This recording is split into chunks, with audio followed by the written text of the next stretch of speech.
Transitioning from high school to post-secondary life is an exciting and challenging time for any family. But for families of students with disabilities, this journey can feel like navigating uncharted waters. From exploring different post-secondary options to understanding available resources and support services, there's a lot to consider. It's a lot of information, and trying to do it all at once can feel very consuming. So we're here to get that conversation going. Welcome. This is the Post-Secondary Transition Podcast, where we have conversations around the ins and outs and everything in between of the transition process for families of students with disabilities. I am one of the hosts. My name is Patrick Cadigan. I do have a co-host, and who would that be? My name is Megan Smallwood, and I'm a public school transition coordinator. So today we are lucky enough to have Audri Levering with us, who is the transition program coordinator at Parents Place of Maryland. And thank you for joining us, Audri. Thank you for asking me to come today, Megan and Patrick. Yeah, and I know we talked a little bit beforehand, so I'm very excited for the conversation. For everyone who's joining us, do you mind just telling a little bit about yourself and your background and how you came to Parents Place of Maryland? Sure. My role at Parents Place of Maryland is I am the transition program coordinator, and it has been quite the journey getting there. I'm a native Texan. Don't hold it against me. My personal professional background is I was a speech and language pathologist. I worked primarily in hospitals. And when my first child was born, she had a number of medical complications at birth. Doctors weren't really quite sure. She was in the NICU for about 6 weeks. I had a healthy pregnancy. But by the end of her time in the NICU, she'd had every possible test done.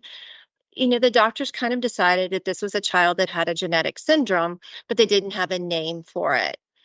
I always say that my journey to my role here kind of started in my job as a speech language pathologist, but once I had a child with a disability, that is what really started me on my journey of understanding the parent's role, right? Because I was a provider for so long, and all of a sudden, without kind of any, some parents know that they're going to have a child born with a genetic syndrome. I did not. And so it was quickly into this role of being a parent of a child with a disability. And even having that background, I found it extremely challenging.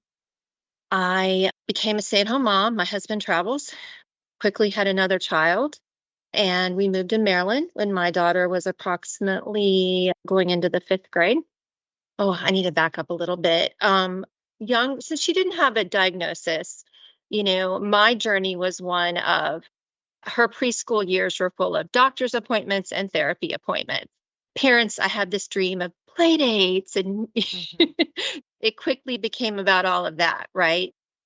That's my other passion. I always like to talk about this a little bit, is that my passion is absolutely transition age youth, but because of my personal journey, I have a special place in my heart for those families that have rare conditions, right? Because it's a lot of unknowns, not a lot of answers when you go to the specialists, not a lot of support groups. So you feel very isolated while still trying to support and do the best for your child and then find answers. So it's a unique place to be. Anyway, that's just a little segue, my other passion. So when we came to Maryland, I moved to the Eastern Shore, and I moved from Austin, Texas. Wow, that's a switch, isn't it? But we live on Kent Island, close to Annapolis, but also close to access the Eastern Shore. And then I was continued to be a stay-at-home mom, but I have always from the beginning been passionate about going to training, continuing education, whatever I could find. And so when I moved to Maryland, I found the Parents Place of Maryland, did several of their trainings, and, always kind of had a connection there. And when my daughter was in 9th grade, a job came open. I applied and I got it. So my first job with the Parents Place of Maryland, I've been with Parents Place 3 years. I was the parent educator for the Eastern Shore. So I supported families and did trainings for families on all 9 counties of the Eastern Shore.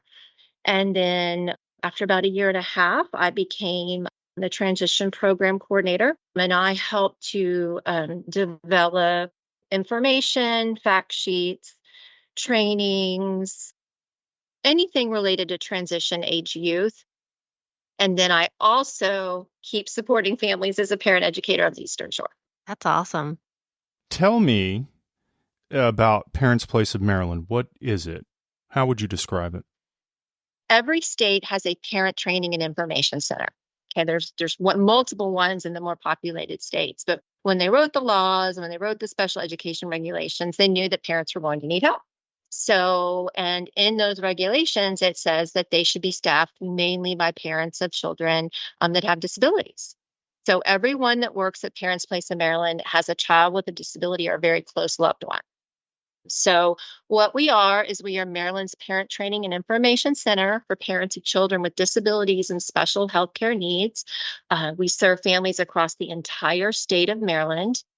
The mission of Parents Place of Maryland is to empower families as advocates and partners in improving education and health outcomes for children with disabilities and special healthcare needs with a commitment to diversity and equity.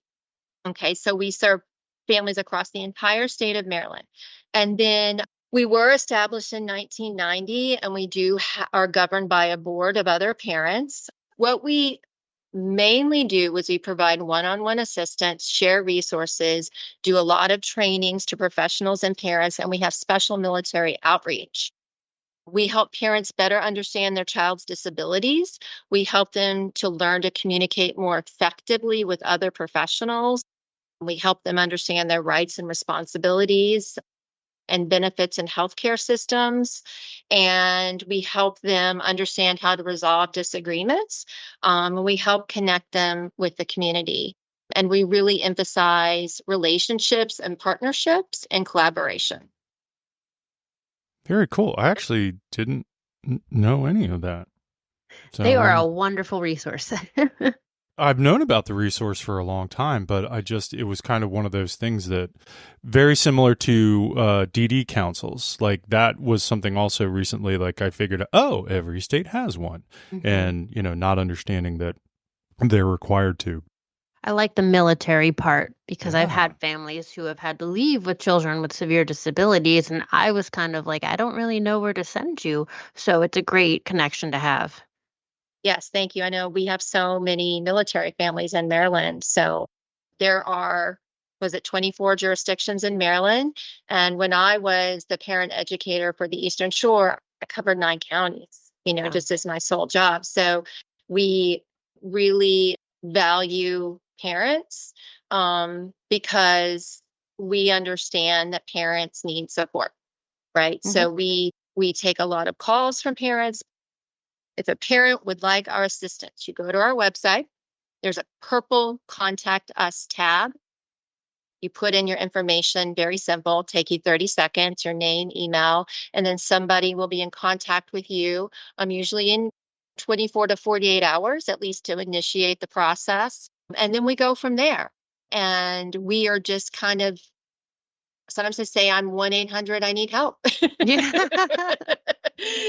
But we help lead parents in the right direction to get resources. We're not content experts. We're not attorneys. We are not advocates. That's another common misperception. We are not special education advocates. We, try to help parents understand where I was when my daughter was born. And that is why I applied to Parents Place in Maryland, because I do think that all of the rights of our children were hard fought by many other parents and advocates. And I know about how to be a good parent to a child with a disability because of other parents, and I want to pay it forward. And I've always been, in a helping profession and that type of thing.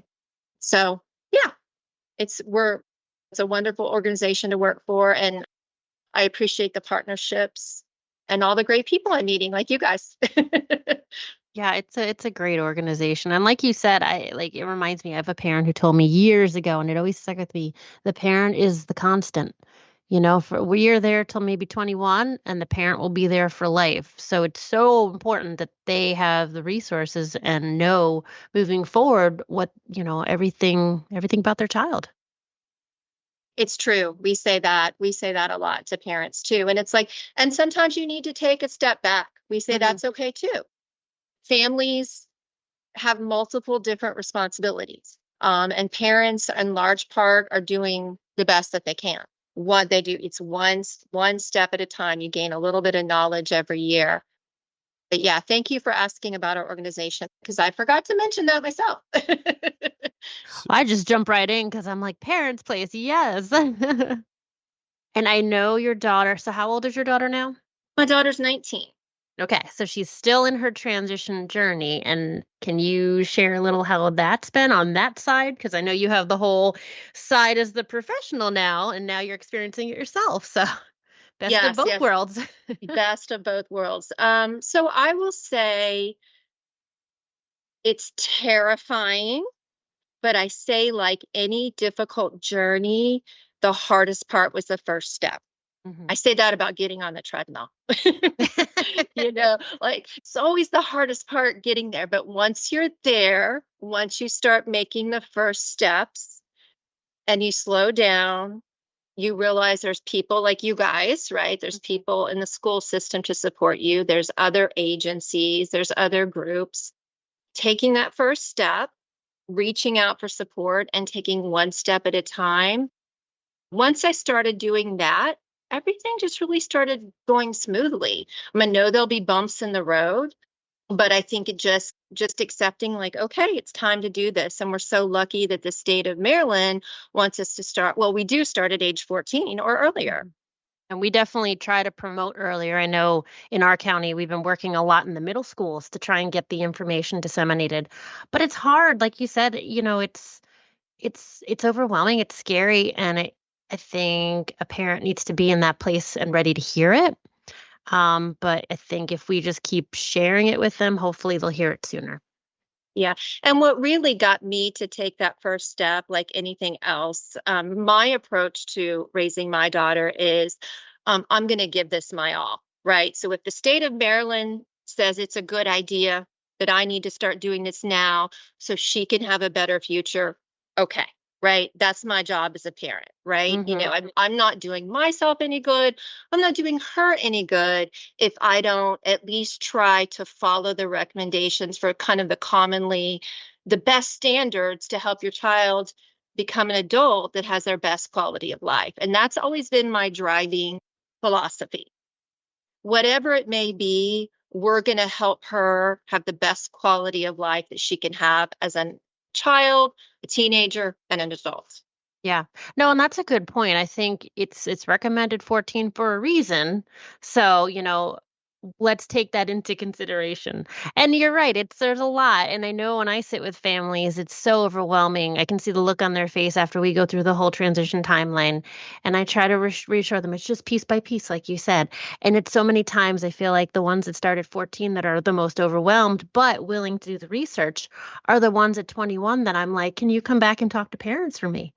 Because now you are the well-versed parent, who started out as scared as anything. So, I've been the grateful recipient of many wonderful school professionals that have told me it's okay. You know what I mean? And I mhm. think that's what we tell families all the time. It's about the partnership, it's about the relationships, it's about the collaboration.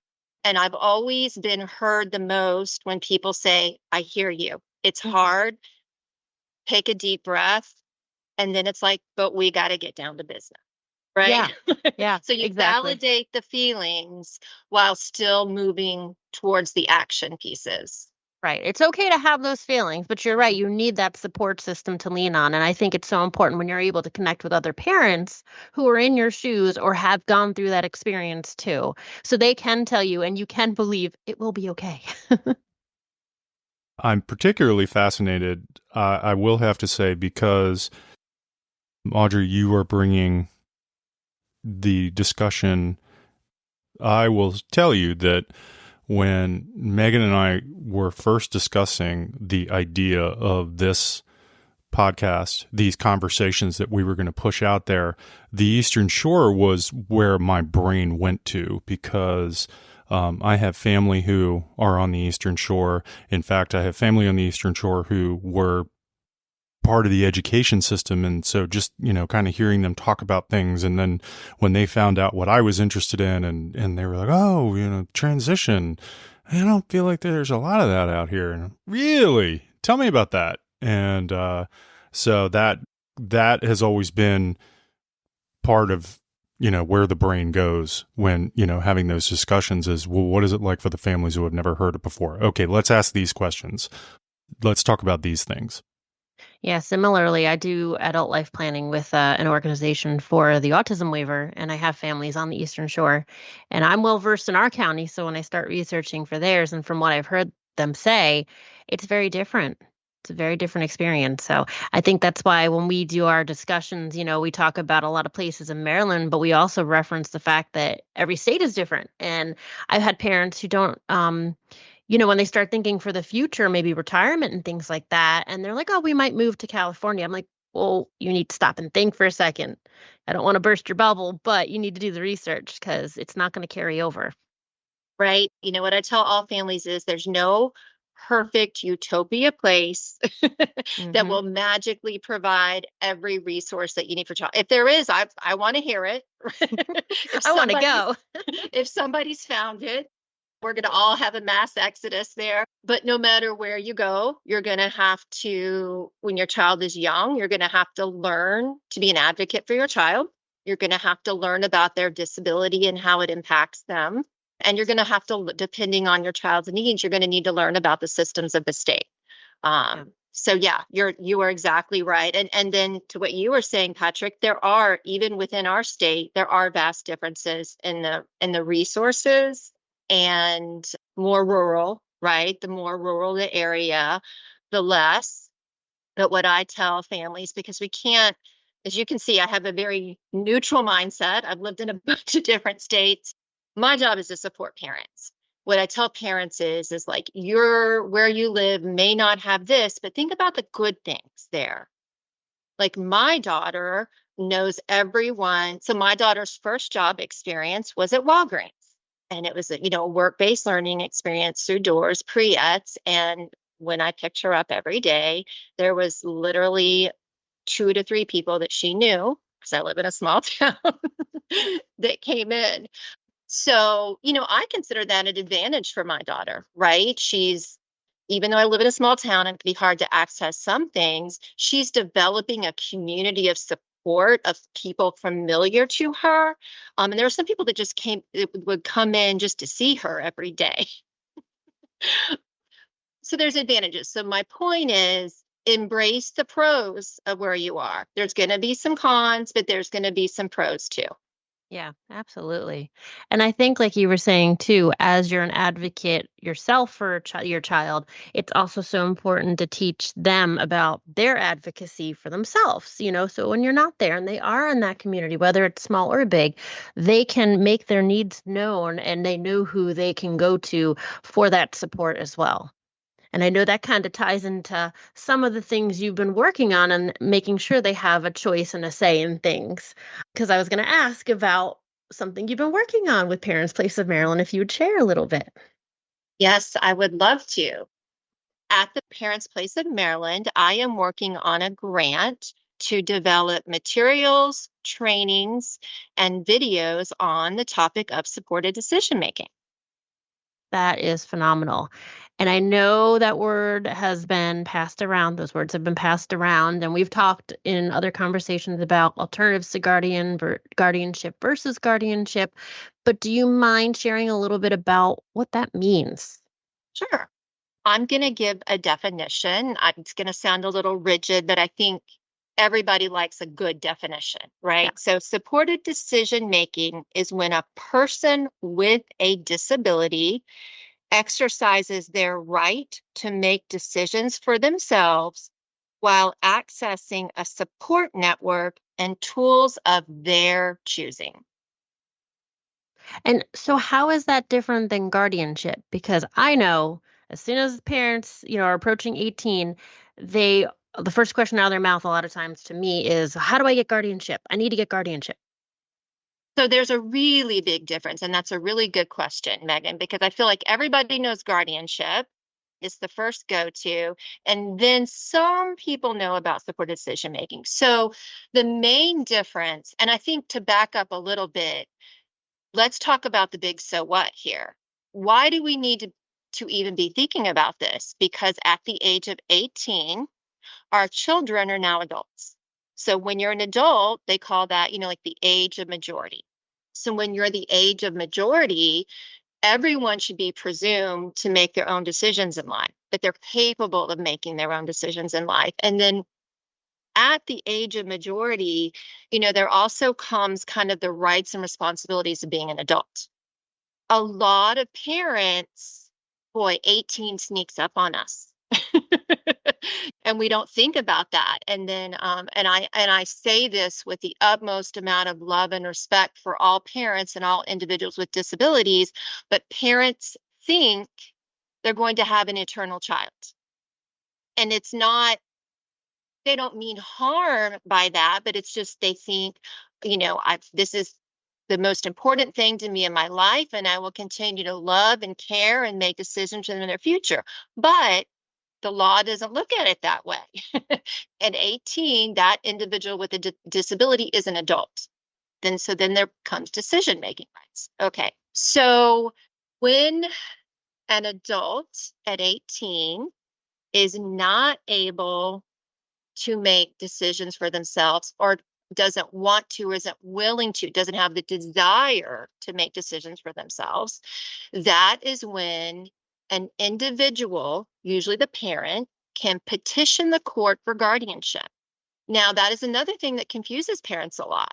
They think, well, isn't a doctor, isn't a school, isn't somebody going to refer, me and my family? No, if that is the choice with careful family decision and other information by doctors, other people, it's the parent's job to start the process to petition for guardianship. Now, guardianship is a legal decision made by a judge. Okay, so it is a court process, a court procedure. The most restrictive one, too. And the most restrictive one. Guardianship basically means a judge has decided that individual cannot make decisions for themselves. Okay. Then the judge appoints a guardian. Okay. It is not necessarily the parent. At that point, when a judge decides that this is an individual that needs to be under guardianship, the true guardian of that individual is the court. Mm-hmm. Then the judge, the court, appoints someone to be the guardian. And then there's certain rules that have to be followed over the years and that type of thing. It can be challenged, and it takes away some of that individual's rights, which includes voting in some states, the right to marry, some other medical health. So it takes away some basic human rights.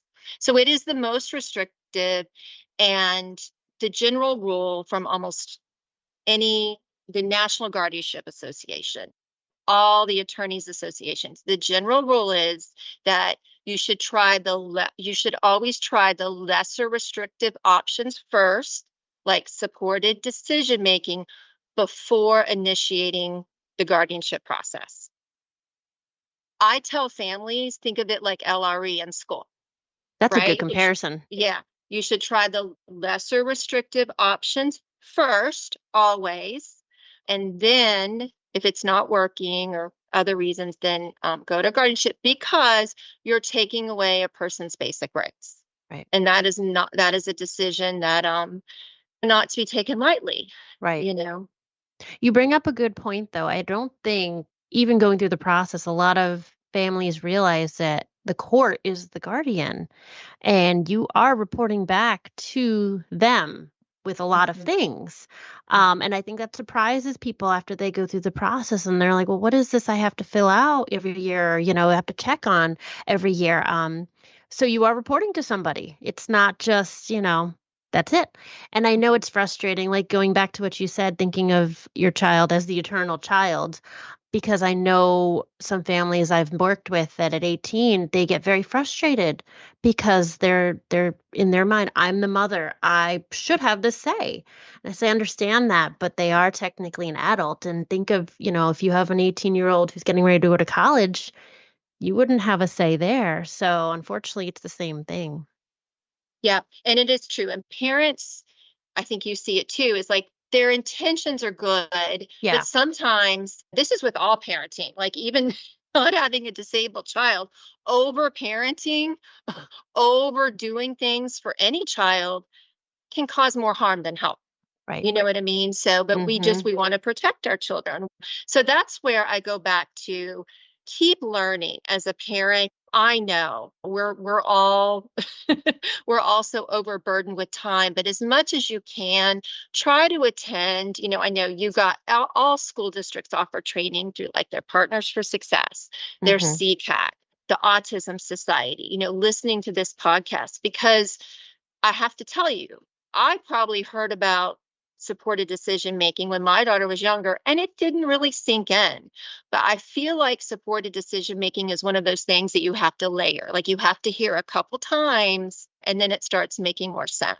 But we really want to think about, well, I want to add this. When I attended those trainings, some of the things that really caught my ear were all the research says self-determination and self-autonomy is the key to a good quality life. There's loads of research, right? The national core outcomes. There's a lot of research that says like the key to a good quality life as an adult with a disability is self-determination and self-advocacy. So those are the things that kept, when I said our premise for raising my daughter was for her to have the best quality of life as possible. It's those nuggets that I heard that I really, really hung on to. All right, so this will be a good spot to pause our discussion. So please come back in 2 weeks while we continue our conversation with Audri around the topic of supported decision making.